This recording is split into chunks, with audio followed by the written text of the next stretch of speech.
Tomato పప్పు అంటే మనకి చాలా ఇష్టం కదండి. కానీ అది ఒకే రకంగా తిని చాలా బోరు కొట్టేసి ఉంటుంది. కాబట్టి ఇవాళ పెసరపప్పుతో టొమాటో పప్పుని ఎలా చేసుకోవాలో మీకు నేను చాలా సింపుల్గా చూపిస్తాను.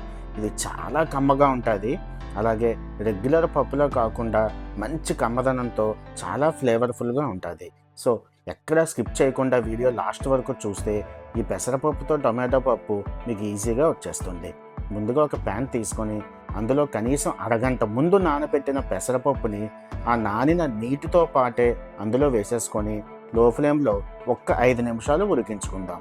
ఓన్లీ లో ఫ్లేమ్లోనే ఉడికించుకోండి, మర్చిపోకండి. అది ఒక్క 5 నిమిషాలు ఇలా ఉడికిన తర్వాత అందులో పూర్తిగా ఒక గ్లాస్ నీళ్లు వేసేసుకుందాం. నీళ్లు వేసిన తర్వాత మూత పెట్టేసి మరొక్క 5 నిమిషాలు అదే లో ఫ్లేమ్లో ఉడికించుకుంటే సరిపోతుంది. ఇప్పుడు అందులో ఒక హాఫ్ స్పూన్ ఆయిల్ కూడా వేసేసుకుందాం. అదేవిధంగా ఒక చిటికెడు పసుపు కూడా వేసేసుకుందామండి. ఇలా ఆయిల్ పసుపు వేసి ఉడకబెట్టుకోవడం వల్ల ఈ పెసరపప్పుకి మంచి కన్సిస్టెన్సీ వస్తుంది. అలాగే చాలా చక్కగా ఉడుకుతుంది. ఇలాగా మరొక 5 నిమిషాలు ఉడికించేసుకుంటే చూసారా, ఇలా ఉడికితే సరిపోతుంది. మరీ మెత్తగా పేస్ట్ అయిపోయేలా ఉడికించుకోకండి, పప్పు రుచి అస్సలు బాగుండదు. అందులో ఇప్పుడు 3 పెద్ద సైజు టొమాటోలను వేసేసుకుందాం. అదేవిధంగా పచ్చిమిర్చి ఉల్లిపాయలు కూడా వేసేసుకుందామండి. చాలా కలర్ఫుల్గా కనిపిస్తుంది కదా. అందులో వెల్లుల్లిపాయలు అలాగే కరివేపాకు కూడా వేసేసుకుందాం. ఇవన్నీ వేసుకున్న తర్వాత చక్కగా కలిపేసుకుంటే ఇవన్నీ కలిసి మనకి పప్పు మంచి ఫ్లేవర్ఫుల్గా తయారవుతుంది. ఇలా ఇవన్నీ కలిపేసుకున్న తర్వాత మూత పెట్టేసి మీడియం ఫ్లేమ్లో 10 నిమిషాలు ఉడికించుకుంటే సరిపోతుంది. టొమాటోలు చక్కగా మగ్గిపోతాయి. ఇది మనం మరీ స్పెషల్గా మెదపాల్సిన అవసరం అయితే అస్సలు ఉండదండి. ఇలా ఉడికితేనే ఆ పప్పుకి టేస్ట్ అనేది వస్తుంది. ఇప్పుడు అందులో 2 స్పూన్ల ఉప్పు, అదేవిధంగా 2 స్పూన్ల కారం కూడా వేసేసుకుందాం. కారం మరీ ఎక్కువ వేసుకోకండి, పప్పులో ఆ కమ్మదనం పోతుంది. అలాగే అందులో ఒక 2 స్పూన్ల చింతపండు పులుపు కూడా వేసేసుకుందాం. ఇది మేము న్యాచురల్గా ఇంట్లో చేసుకున్న చింతపండు పులుపు అండి. మీకు కావాలంటే చెప్పండి, ఆ రెసిపీని కూడా ఎలా చేసుకోవాలో నేను మీకు చూపిస్తాను. ఇవన్నీ వేసేసుకున్న తర్వాత ఒక్కసారి కలిపేసుకొని మూత పెట్టేసి లో ఫ్లేమ్లో జస్ట్ 5 మినిట్స్ అలా మగ్గనిస్తే మన పప్పు రెడీ అయిపోయినట్టే. చూసారా కన్సిస్టెన్సీ? ఇలా ఉంటేనే అది అన్నంలో కలుపుకోవడానికి బాగుంటుంది. ఇప్పుడు మన పప్పుకు కావాల్సిన తాలింపుని వేసేసుకుందాం. ఆయిల్ హీట్ అయిన తర్వాత అందులో వెల్లుల్లిపాయలు వేసేసుకుందాం. అదేవిధంగా ఆవాలు జీలకర్ర కూడా వేసేసుకొని ఇవి మరీ ఓవర్ ఫ్రై అయిపోకుండా ఫ్రై చేసుకుంటే సరిపోతుంది.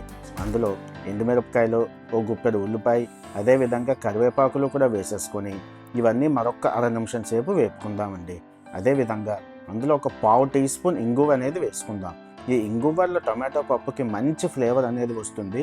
సో ఇంగువనైతే మీరు అస్సలు స్కిప్ చేయకండి. ఇవన్నీ వేసేసుకున్న తర్వాత లో ఫ్లేమ్లోనే ఒక్క 1/2 నిమిషం వేయించుకుంటే ఇవి ఓవర్ ఫ్రై అయిపోకుండా చక్కగా ఫ్రై అయిపోతాయండి. ఇప్పుడు వీటన్నిటినీ మనం ఆల్రెడీ రెడీ చేసుకున్న కమ్మటి టమాటో పప్పులో వేసేసుకుంటే ఒక అద్భుతమైన పప్పు రెడీ అయిపోతుంది. లాస్ట్లో ఫినిషింగ్ టచ్ మీకు తెలిసిందే కదా, పైన కొత్తిమీర వేసేసుకొని చక్కగా కలిపేసుకుందామండి. చూసారా ఎంత కలర్ఫుల్గా కనిపిస్తుందో? పప్పు కూడా మరీ పేస్ట్ అయిపోకుండా చాలా బాగా వచ్చింది కదండి. ఇదే ఈ పెసరపప్పుతో టొమాటో పప్పు రెసిపీ. ఇది వేడివేడి అన్నంలో ఒక చెంచా నెయ్యి వేసుకొని కలుపుకుంటే అండి చాలా కమ్మగా ఉంటుంది. ఇది చిన్నపిల్లలు కూడా చాలా ఇష్టంగా తినే రెసిపీ అండి.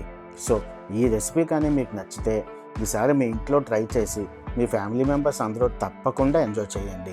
ఈ వీడియో మీకు ఎలా అనిపించిందో మాకు కామెంట్ సెక్షన్లో చెప్పండి. మీకు నచ్చితే తప్పకుండా ఒక లైక్ చేయండి. అదేవిధంగా మా తెలుగు కుకింగ్ కల్చర్ని సబ్స్క్రైబ్ చేసి మమ్మల్ని సపోర్ట్ చేస్తారని మనస్ఫూర్తిగా ఆశిస్తున్నాను. మీకేదైనా పాతకాలం రెసిపీ స్పెసిఫిక్గా చూడాలనుకుంటే అది మాకు కామెంట్ సెక్షన్లో చెప్పండి. మేము మీకు ఈసారి ఆ రెసిపీని కూడా చేసి చూపిస్తాం. ఎందుకంటే మీకు తెలిసిందే కదా, మన తెలుగు కుకింగ్ కల్చర్ అంటేనే పాతకాలం వంటలకి పెట్టింది పేరు. సో మరొక మంచి రెసిపీతో మళ్ళీ కలుసుకుందాం. సెలవు.